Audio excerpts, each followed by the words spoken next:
Silicon city ಬೆಂಗಳೂರಲ್ಲಿ ಅಭಿವೃದ್ಧಿಯ ಹೆಸರಲ್ಲಿ ಭ್ರಷ್ಟಾಚಾರ ನಡೀತಾ ಇದೆಯಾ ಎನ್ನುವಂತಹ ಅನುಮಾನ ವ್ಯಕ್ತವಾಗ್ತಾ ಇದೆ. ಸಿಲಿಕಾನ್ ಸಿಟಿ ಬೆಂಗಳೂರಲ್ಲಿ ಅಭಿವೃದ್ಧಿಯ ಹೆಸರಲ್ಲಿ ಭ್ರಷ್ಟಾಚಾರ ನಡೀತಾ ಇದೆಯಾ? ರಸ್ತೆಯ ನಿರ್ಮಾಣಕ್ಕೆ ಕೋಟಿ ಕೋಟಿ ರೂಪಾಯಿ ಅನುದಾನವನ್ನ ಬಿಡುಗಡೆ ಮಾಡಲಾಗಿದೆ. ಆದರೆ ಅದೇ ರಸ್ತೆಯ ಗುಂಡಿಯನ್ನ ಮುಚ್ಚೋಕೆ ಮತ್ತೆ ಹಣವನ್ನ ಅನುದಾನದ ರೂಪದಲ್ಲಿ ನೀಡಲಾಗ್ತಾ ಇದೆ. 3 ವರ್ಷದಲ್ಲಿ ಕೋಟಿ ಕೋಟಿ ಅನುದಾನವನ್ನ ಸುರಿದಿದ್ರೂ ಕೂಡ ಗುಂಡಿಗಳು ಮಾಯವಾಗಿಲ್ಲ. ಗುಂಡಿಗಳು ಇನ್ನೂ ಕೂಡ ಹಾಗೇ ಇದೆ. ಕೋಟಿ ಕೋಟಿ ಸುರಿದ್ರೂ ಗುಣಮಟ್ಟದ ರಸ್ತೆಯನ್ನ ನೀಡಲಾಗ್ತಾ ಇಲ್ಲ. ಸಿಲಿಕಾನ್ ಸಿಟಿಯ ಜನರಿಗೆ ರಸ್ತೆಯನ್ನ ನಿರ್ಮಿಸಿ ಕೆಲವೇ ತಿಂಗಳಲ್ಲಿ ಮತ್ತೆ ಅದೇ ಗುಂಡಿಗಳು ಬೀಳ್ತಾ ಇದೆ. ಕೋಟಿ ಕೋಟಿ ಹಣ ಎಲ್ಲೋಯ್ತು, ಯಾರ ಪಾಲಾಯ್ತು ಅಂತ ಇದೀಗ ಸ್ಥಳೀಯರು ಕೂಡ ಕೇಳ್ತಾ ಇದ್ದಾರೆ. ನೋಡಿ, ನಾವು ನೀವು ಏನು ಕಟ್ತೀವಲ್ಲ ಅದೇ ತೆರಿಗೆ ಹಣ ಸರ್ಕಾರಕ್ಕೆ ಹೋಗುತ್ತೆ, ಸರ್ಕಾರದಿಂದ ಅನುದಾನ ಬಿಡುಗಡೆ ಮಾಡ್ತಾರೆ. ಆದರೆ ಎಲ್ಲಿ ಹೋಯ್ತು ನಾವು ಕಟ್ಟಿರ್ತಕ್ಕಂಥ ಒಂದೊಂದು ಪೈಸೆ ಕೂಡ ಇಲ್ಲಿ ಭ್ರಷ್ಟಾಚಾರಕ್ಕೆ ಬಳಕೆ ಮಾಡಿಕೊಳ್ಳಲಾಗ್ತಾ ಇದೆಯಾ? ನೋಡಿ, ರಸ್ತೆ ಗುಂಡಿ ಮುಚ್ಚೋಕೆ ಅಂತ ಕೋಟಿ ಕೋಟಿ ಹಣವನ್ನ 2-3 ಸರಿ ಬಿಡುಗಡೆ ಮಾಡಿದ್ರು. ಆದರೆ ಸಿಲಿಕಾನ್ ಸಿಟಿ ಬೆಂಗಳೂರಲ್ಲಿ ಒಂದೇ ಒಂದು ರಸ್ತೆಯಲ್ಲಿ ಒಂದೇ ಒಂದು ಗುಂಡಿ ಇಲ್ದಂಗೆ ಯಾವ ರಸ್ತೆಯೂ ಕೂಡ ಇಲ್ಲ. ಎಲ್ಲಿ ಹೋದ್ರೂ ಕೂಡ ಫುಟ್ಪಾತ್ ಸರಿ ಇಲ್ಲ, ಚರಂಡಿ ಸರಿ ಇಲ್ಲ, ಇನ್ನು ಗುಂಡಿಗಳಂತೂ ಹೇಳೋ ಹಾಗೆ ಆಗಿಲ್ಲ. ರಸ್ತೆಯಲ್ಲಿ ಗುಂಡಿ ಇದೆಯಾ ಅಥವಾ ಗುಂಡಿಯಲ್ಲಿ ರಸ್ತೆ ಇದೆಯಾ ನಿಜಕ್ಕೂ ಕೂಡ ಕನ್ಫ್ಯೂಷನ್ ಆಗುತ್ತೆ. ನಾವು ನಿಜಕ್ಕೂ ಕೂಡ ಸಿಲಿಕಾನ್ ಸಿಟಿ ಬೆಂಗಳೂರಲ್ಲಿ ಇದೀವ.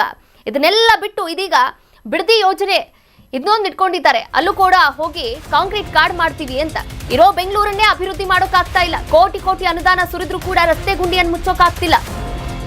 ಬೆಂಗಳೂರು ರಸ್ತೆ ಅಭಿವೃದ್ಧಿಗೆ 3 ವರ್ಷದಲ್ಲಿ 8,825 ಕೋಟಿಯನ್ನ ರಿಲೀಸ್ ಮಾಡಲಾಗಿದೆ. ಗುಂಡಿ ಮುಚ್ಚೋಕೆ 594 ಕೋಟಿ ವೆಚ್ಚವನ್ನ ಕೂಡ ಉಲ್ಲೇಖ ಮಾಡಿದ್ದಾರೆ. ರಸ್ತೆಗಳು ಕೆಲವೇ ತಿಂಗಳಲ್ಲಿ ಹಾಳಾಗೋ ಕಾರಣ ಆದ್ರೂ ಏನು? ಸಚಿವ ಕೃಷ್ಣ ಬೈರೇಗೌಡರಿಗೆ ಒಂದು ಬಹಿರಂಗ ಪತ್ರವನ್ನ ಕೂಡ ನೀಡಲಾಗಿರುವಂತದ್ದು. ಬಿಜೆಪಿಯ ಮುಖಂಡ ಎನ್ಆರ್ ರಮೇಶ್ ಬಹಿರಂಗ ಪತ್ರವನ್ನ ಬರೆದಿದ್ದಾರೆ. 1049 ಪುಟಗಳ ದಾಖಲೆಗಳೊಂದಿಗೆ ಸಚಿವರಿಗೆ ದೂರನ್ನ ನೀಡಿದ್ದಾರೆ. ರಸ್ತೆ ಕಾಮಗಾರಿಗಳ ಕುರಿತು ಸಮಗ್ರ ತನಿಖೆ ಮಾಡುವಂತೆ ಮನವಿಯನ್ನ ಕೂಡ ಮಾಡಿದ್ದಾರೆ. ಹಣಕಾಸು ವ್ಯವಹಾರಗಳ ಮೇಲೆ ತನಿಖೆಗೆ ಆಗ್ರಹವನ್ನು ಕೂಡ ಮಾಡಲಾಗ್ತಾ ಇರುವಂಥದ್ದು. ನೋಡಿ, ದಿನನಿತ್ಯ ನೀವೆಲ್ಲರೂ ಕೂಡ ಓಡಾಡ್ತಾ ಇರ್ತೀವಿ. ಬೆಂಗಳೂರಿಗೆ ಯಾರ್ಯಾರೆಲ್ಲ ಇದ್ದೀರಿ, ಬೆಂಗಳೂರಲ್ಲಿ ಓಡಾಡುವಂತಹ ಜನರು ನೋಡಿ, ಒಂದೊಂದು ನೀವು ಗಲ್ಲಿಗೆ ಹೋದ್ರೂ ಕೂಡ, ಒಂದೊಂದು ಏರಿಯಾಗೋದ್ರೂ ಕೂಡ, ಹೆಬ್ಬಾಳ ಆಗಿರಬಹುದು, ಯಶವಂತಪುರ ಆಗಿರ್ಬೋದು, ಗೊರಗುಂಟೆಪಾಳ್ಯ ಆಗಿರ್ಬೋದು, ದಾಸರಳ್ಳಿ ಆಗಿರ್ಬೋದು, ಒಟ್ಟು ನೀವು ಯಾವ ಕಡೆ ಹೋದ್ರೂ ಕೂಡ ಆ ರಸ್ತೆಯಲ್ಲಿ ಯಾವುದಾದ್ರೂ ಒಂದು ಗುಂಡಿ ಮುಚ್ಚಿದೆಯಾ? ಖಂಡಿತವಾಗ್ಲೂ ಇಲ್ಲ. ಗುಂಡಿಗಳಿದೆ, ಮ್ಯಾನ್ ಹೋಲ್ಸ್ ಇದೆ, ಫುಟ್ಪಾತ್ ಸರಿಯಾಗಿ ಮೇಂಟೈನ್ ಮಾಡಿಲ್ಲ. ಆದರೆ ಇದಕ್ಕೆಲ್ಲ ಕೂಡ 3 ವರ್ಷದಲ್ಲಿ, ಅಂದರೆ ಕಾಂಗ್ರೆಸ್ ಸರ್ಕಾರ ಬಂದಂತಹ ಈಗ 3 ವರ್ಷ ನಡೀತಾ ಇದೆ. 3 ವರ್ಷದಲ್ಲಿ 8,825 ಕೋಟಿ ಅನುದಾನವನ್ನ ಬಿಡುಗಡೆ ಮಾಡಲಾಗಿರುವಂಥದ್ದು. ಗುಂಡಿ ಮುಚ್ಚೋಕೆ ಅಂತಾನೆ 594 ಕೋಟಿ ವೆಚ್ಚವನ್ನ ಉಲ್ಲೇಖ ಮಾಡಿದ್ದಾರೆ. ಆದರೆ 594 ಕೋಟಿ ರೂಪಾಯಿ ವೆಚ್ಚ ಮಾಡಿ ಗುಂಡಿಯನ್ನ ಎಲ್ಲಿ ಮುಚ್ಚಿದ್ದಾರೆ? ಗುಂಡಿ ಮುಚ್ಚಿರೋದಾದ್ರೂ 2 ದಿನ ಆದ್ರೂ ಬಾಳಿಕೆ ಬಂದಿದೆಯಾ? ರಸ್ತೆಗಳು ಕೆಲವೇ ತಿಂಗಳಲ್ಲಿ ಹಾಳಾಗೋಕೆ ಕಾರಣ ಆದ್ರೂ ಏನು? ಇದೆಲ್ಲದಕ್ಕೂ ಕೂಡ ಉತ್ತರ ಬೇಕಾಗಿದೆ, ಪ್ರಶ್ನೆಗಳಿದೆ.